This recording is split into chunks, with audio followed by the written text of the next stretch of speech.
So anyway, hello, beautiful people. I'm coming to you today with a new video. I am coming to you with a video that impacts and affects me currently. It is about dehydration and how it affects it, how you can pick up on that you're dehydrated.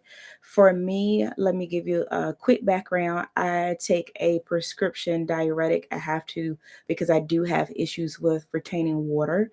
Right now, I have some water on my knee. And that's normally where I retain waters on my knees. That's part of me having lupus. That I do have to take a diuretic, a prescription diuretic, or as the old folks call it, a water pill. So I normally take it every other day. I'm supposed to take it every day, but I normally take it every other day because it does dry me out or it causes dehydration. But I had so much water built up that I had been taking it every day just to try to help get it out. Well, apparently I took it too long, so I actually ended up becoming dehydrated. So with that, I noticed that I was dehydrated. So how can you recognize that you become dehydrated? It's a little different for everyone, but for me, what I noticed was that my mouth started to become dry. And I noticed that I started to talk with a little bit of a lisp because I was starting to bite my tongue and I was starting to bite the inside of my lip. So it was like everything was drying out. So I was having trouble talking.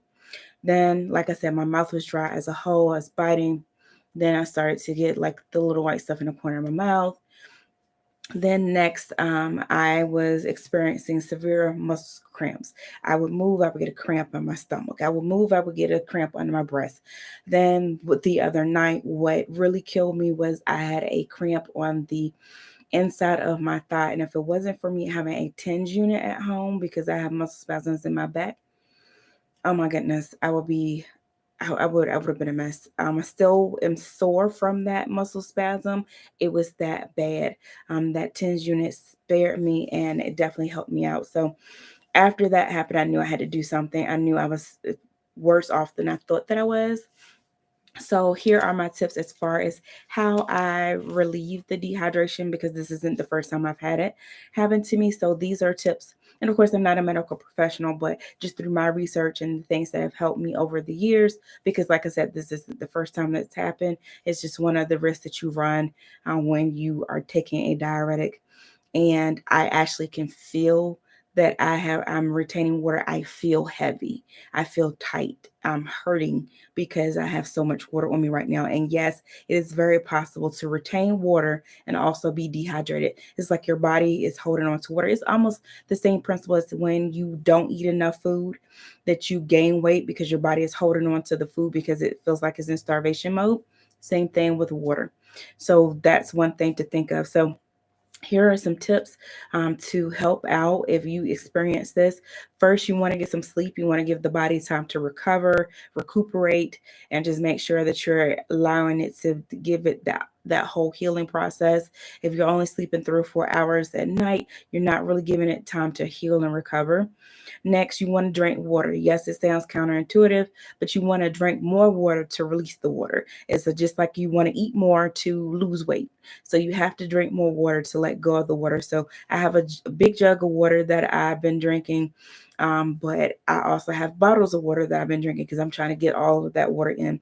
And with that, I have been drinking different packets of that have electrolytes. You could drink Gatorade, Powerade, Smart Water, whatever has electrolytes in it. Right now, I have a bottle of water that has a packet, the Walmart brand electrolytes in it. I've just mixed that in here with another flavor packet just to make it a little bit more palatable. So I'm drinking that right now. Once that's done, then I'll go back to drinking my big jug of water that has lemon in it. So that definitely helps. I'm starting to feel better already. Next is to reduce salt. So you don't want to have any salt because that's just going to pull more. Last night I made some soup to try to help with the water intake. I didn't add any salt to it. I had some seasonings that had some sodium in it, but I'm not going to add extra sodium to what I'm already having to make the situation that much worse. So you want to reduce your sodium intake. Next is you want to reduce your carbs. If you're on keto, then that's already not a problem. But if you're eating a lot of carbs, you want to reduce those carbs. You will see that that starts to flush your system out. That's just one of the effects, like when you first start keto, you lose a lot of water weight. That always helps when you drop those carbs down. And I'm looking down because I wrote my notes down so I can make sure I'm not rambling and we're not here all day. Lastly, you want to have some type of dandelion supplement and also hibiscus. So what I'm going to be drinking after I finish up this water, before I grab my other bottle of water, it's in between. I'm like moving between a bunch of stuff, but I'm also drinking this. This is a dandelion tea. It has hibiscus and cinnamon in it, and this is actually going to help push that water out of me. So this is one of the things I've been drinking this for years. It's not sponsored or anything like that. It also helps when my stomach is upset. So it's one of those things you can get it from Amazon. I'll link it down below. It's always awesome to have on hand just for like times like this. You just never know when you'll need it. So those are my tips for helping with getting rid of that excess water weight.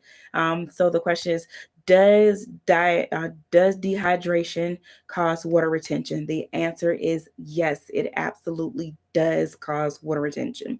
Can you help get rid of that water weight? Yes, you can. Follow these tips. Like I said, I'm not a medical expert, but I can just tell you what I've done, what I've researched, and what works for me. So I hope this helps someone. And thank you for watching. Don't forget to like, comment, and subscribe. And I'll see you in the next one. Bye.